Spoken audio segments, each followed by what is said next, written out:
जय श्री राम भाइयों। तो आज हम पढ़ेंगे n bit binary parallel adder. ठीक है, अगर आपने हमारी इससे पहले वीडियो नहीं देखी फुल एडर हाफ एडर की, आप पहले वो देख सकते हैं क्योंकि आपको समझने में थोड़ी आसानी होगी।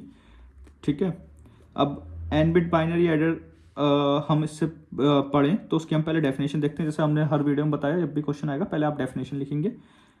N bit binary parallel adder adds two n bit numbers. ठीक है, दो एन बिट के नंबर्स को ऐड करता है। अभी हम देखेंगे दो एन बिट के नंबर होते कैसे हैं। एन बिट से हमारा मतलब क्या है, हमारी जगह एन बिट बोल रहे हैं, एन बिट है क्या। N bit binary parallel adder uses n full adders. तो एन बिट जितनी भी होंगी वो उतने फुल एडर्स हमारे यूज करेगा। ठीक है, अब हम देखते हैं कि हमारे एन बिट्स होते क्या हैं। तो इसके लिए मैं आपको समझाना चाहूँगा इधर। ठीक है, ये हमारा एन बिट क्या होता है। तो हमने देखा 2 बिट 3 बिट, हमारा हाफ एडर में था 2 बिट, फुल एडर में था हमारा 3 बिट, इसमें हमारा एन बिट हो गया। तो बिट होते हैं हमारे, कोई भी हम नंबर है उसे हम बाइनरी में रिप्रेजेंट करते हैं। जैसे कि हमारा 2 है तो 2 हम बाइनरी में रिप्रेजेंट करेंगे तो होगा 0 और 1। इसका मतलब क्या है, 2 की पावर 0 इंटू 2 की पावर 1, तो ये होगा 2 इंटू 0, 2 इंटू 1, तो वो 2 आ जाएगा। ठीक है, ऐसे ही हम अगर लेते हैं 5 को रिप्रेजेंट करते हैं तो 5 कितना आएगा हमारा, ये होगा हमारा 4 + 1 5। ठीक है, ये हमारा 101। ऐसे ही अगर हम लेते हैं 13 को तो 13 हमारा आएगा 8 + 4 + 1। ठीक है, 1101। तो आप देखिए ये जो है हमारे नंबर बढ़ते जा रहे हैं। तो ये हमारी बिट्स हैं। ठीक है ना, ये हमारा 2 बिट, ये हमारी 3 बिट, ये हमारी 4 बिट। ऐसे ही जब हम बोलते हैं एन बिट, जब हम यहाँ पे बोल रहे हैं एन बिट, तो हमारी कितनी भी बिट हो सकती हैं उस नंबर में, ये उसे ऐड कर देगा। इसे कोई दिक्कत नहीं आएगी एन बिट को ऐड करने में। ठीक है, तो 2 एन बिट नंबर्स तो कितनी बिट हो सकती हैं, हम एग्जाम्पल के उससे समझाते हैं आपको।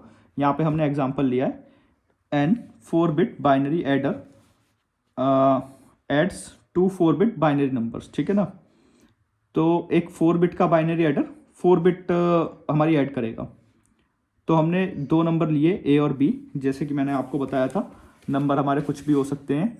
यहाँ पे हमारा 2 5 13, तो जैसे हमने यहाँ पे लिया एग्जांपल 13, और हम इसमें कुछ और नंबर ऐड करते हैं। जैसे कि हमने ऐड किया 10। ठीक है, तो 10 होगा हमारा 1010। तो ये जो जब हमारे दो नंबर ऐड होंगे 13 और 10, तो हमारा कुछ आउटपुट निकलेगा, कुछ कैरी निकलेगा। ठीक है, तो वो सब हम डिस्कस करेंगे। पर अब हमने एक और लाइन पढ़ी थी अपने नोट्स में कि n bit binary parallel adder uses n full adders. तो अगर हम कह रहे हैं कि 4 बिट का हम ऐड कर रहे हैं, 4 बिट के हम यूज़ कर रहे हैं, ठीक है ना, तो यहाँ पे हमारे 4 बिट हैं 13 और 10 में। तो ऐसे ही हमारा पैरेलल एडर में भी 4 फुल एडर्स होंगे हमारे। ठीक है, तो हम इसका डायग्राम देखते हैं हम कि हम ये फुल एडर्स अरेंज कैसे करेंगे। तो हम आते हैं यहाँ पे। ठीक है, ये हमारा डायग्राम है। इसमें आप देखिए 4 बिट बाइनरी एडर। ठीक है ना, तो ये हमने 4 फुल एडर्स के बॉक्सेस बनाए। ठीक है, इसमें हमने इनपुट दिया A0 B0 A1 B1 A2 B2 A3 B3।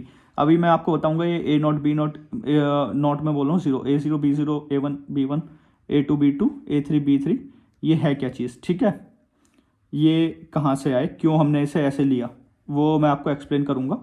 ये आप देखिए इसमें 3 इनपुट हम दे रहे हैं, ठीक है ना, हर जगह, और 2 हमें आउटपुट मिल रहे हैं हर जगह से। ठीक है, ये हमारा डायग्राम बड़े सिंपल सा डायग्राम है, और ये हमारे कनेक्टेड ये ऐसे क्यों हैं वो मैं अभी आपको समझाऊंगा। तो अब हम बात करते हैं इधर, जो हमने एग्जांपल लिया था, हमने एक नंबर लिया ए और बी, जो कि हम अज्यूम कर रहे थे अभी 13 और 10। ठीक है, तो जब हमने उसमें देखा हमारी 4 बिट थी, यहाँ पे हमारी 4 बिट थी 1 2 3 4। अब इन्हें हमें अलग अलग रिप्रेजेंट करने के लिए हमने उन्हें अज्यूम कर लिया A0 A1 A2 A3।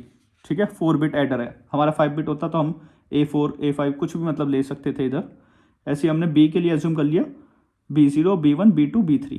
तो जो हमारा सेकंड नंबर था 10, उसके लिए हमारे अलग अलग बिट्स हो गए। अब जब हम इनका एडिशन करेंगे, ठीक है ना, तो एडिशन में आप देखिए जब हम A0 को B0 से प्लस करेंगे तो एक सम हमारा जनरेट होगा S0। ठीक है, S0। और जब हम कुछ प्लस करते हैं कोई कैरी आता है तो वो हम इधर की साइड लिखते हैं, यहाँ पे नहीं लिखते हैं। तो यहाँ पे हम अज्यूम कर लेंगे C0 हमारा हमेशा 0 होगा, जिसे हम कैरी इनपुट भी बोल देते हैं, क्योंकि यहाँ पे इधर का प्लस करके इधर ऊपर जाएगा ही नहीं कभी भी। तो हमारा C0 हमारा इनिशियली 0 रहेगा, ठीक है ना। और हमारा जो प्लस करके आएगा वो हमारा आउटपुट क्या रहेगा, C1। तो हमारे फुल एडर में क्या होता है, 3 इनपुट होते हैं। C0 हमारा 0 शुरू में, A0 B0 और C0, उससे हमारा आउटपुट आया S0 और C1, ठीक है ना। ये हमारा क्या है, कैरी 1। तो ये आउटपुट जो है हमारा एज अ इनपुट यूज़ होगा अगले स्टेप में, C1 A1 B1 हमारा S1 और C2। फिर ये हमारा ये क्या होगा, ये आउटपुट हमारा यूज़ होगा एज अ इनपुट C2 यहाँ पे। तो आप ये रिप्रेजेंटेशन देखिए, ऐसे ये यहाँ पे आया, ठीक है ना। और यहाँ पे लास्ट C4 जाए, ये कैरी आउट हो जाएगा हमारा, कैरी आउटपुट जो हमारा लास्ट में कैरी बचे, क्योंकि इधर हमारा कुछ नहीं है और, ठीक है। तो ये आपने देखा, इसके बेस पे मैं आपको फिर से डायग्राम एक्सप्लेन करता हूँ इधर। तो देखिए पहले फुल एडर में C0 जो कि हमारा 0 रहेगा हमेशा, ठीक है ना, A0 और B0। और यहाँ पे आया हमारा सम S0 और कैरी 1। कैरी 1 हमारा चला गया इधर इनपुट में दूसरे फुल एडर के, जो कि हमने ऊपर भी देखा था कि कैरी 1 इधर जा रहा था, ठीक है ना। तो अब हमारा कैरी 1 इधर आ गया, A1 और B1 यहाँ पे हमारे आ गए, जो सेकंड बिट थी वो ऐड हुए। उससे क्या आया, हमारा S1 आया और हमारा कैरी 2 आया। कैरी 2 इधर चला गया फिर से, फिर हमारा S2 आया, कैरी 3 आया, कैरी 3 इधर चला गया, S3 आया और कैरी 4 आया। जो कैरी 4 है हमारा फाइनल कैरी होगा, ठीक है। तो इसमें आपको क्या है, एक यहाँ पे आपको एक फिर से थोड़ा टेक्स्ट लिखना पड़ेगा। अ 4 bit binary parallel adder consist of full aiders, ठीक है ना। 4 बिट है तो 4 फुल एडर्स हुए, जो कि हमने शुरू में बताया था आपको कि जितने बिट का बाइनरी नंबर होगा हमारा, उतना ही हमारे फुल एडर्स लगेंगे। तो 4 बिट का बाइनरी नंबर है तो 4 bit binary parallel adder consist of 4 full adders in cascade. Cascade मतलब एक के बाद एक ऐसे लगे हुए हैं। With output carry from one full adder connected to the carry input of the next full adder, कि इसका जो आउटपुट है एक का कैरी का, वो दूसरे के कैरी इनपुट में कनेक्टेड है। सो पहले कैरी आउट दूसरे कैरी इन में कनेक्टेड है, ठीक है ना। तो यही हमने टेक्स्ट में लिखा जो हमने आपको समझाया था। तो इसमें क्या आपको लिखना ज़रूरी है, सबसे पहले आपको ये एन बिट पैरेलल एडर आता है तो उसकी क्या होता है कि एन बिट पैरेलल एडर में 2 एन बिट के नंबर हम ऐड करते हैं, और जितनी हमारी बिट होती हैं उसमें उतने ही हम फुल एडर यूज़ करते हैं, ठीक है ना। N bit binary parallel adder uses n full adders. और जब हमने एग्जांपल लिया फिर ये 4 बिट का समझाने के लिए, 4 बिट का हमने उसमें 2 नंबर लिखे, उन्हें A0 A1 A2 A3 हमने कंसिडर किया, ऐसे B को कंसिडर किया और ऐड करके उसका सम कैरी दिखाया, उसका एक डायग्राम बनाया हमने अच्छा सा। और जो डायग्राम में हमने लिखा था कि इसका कैरी इसके उसमें जा रहा है, कैरी आउट इसका कैरी इन में जा रहा है दूसरे के स्टेप में, और सेम प्रोसेस कंटिन्यू है, वही हमने यहाँ पे टेक्स्ट में लिख दिया। तो इससे आपका ये कंप्लीट हो जाता है। पर इसमें क्या होता है ना, आपसे वो ड्रॉबैक्स भी पूछते हैं कि ये तो हो गया चलो हमारा एडर हो गया पूरा, बट इसके ड्रॉबैक्स क्या हैं n bit binary parallel adder के, ठीक है ना। ये क्वेश्चन इंपॉर्टेंट है। तो इसमें क्या होता है, आप देखो जब ये कैरी यहाँ से निकला, ठीक है ना, हमारी स्टेप 1 यहाँ पे कंप्लीट होगी और ये कैरी यहाँ पे इनपुट में रिक्वायर्ड है, तो बिना इस कैरी के हम मूव फॉरवर्ड नहीं कर पाएंगे यहाँ पे। तो इस पे हमारी डिपेंडेंसी हो गई, बिना इस स्टेप के हुए हम सेकंड स्टेप पे नहीं जा सकते, ठीक है ना। तो ये क्या करता है, डिले क्रिएट करता है जब हमारा एडिशन होता है। तो ये जो हमारा डिले है ये ड्रॉबैक है हमारी। तो इसी को हम टेक्स्ट फॉर्म में देखते हैं, हम उसे कैसे पढ़ेंगे, ठीक है।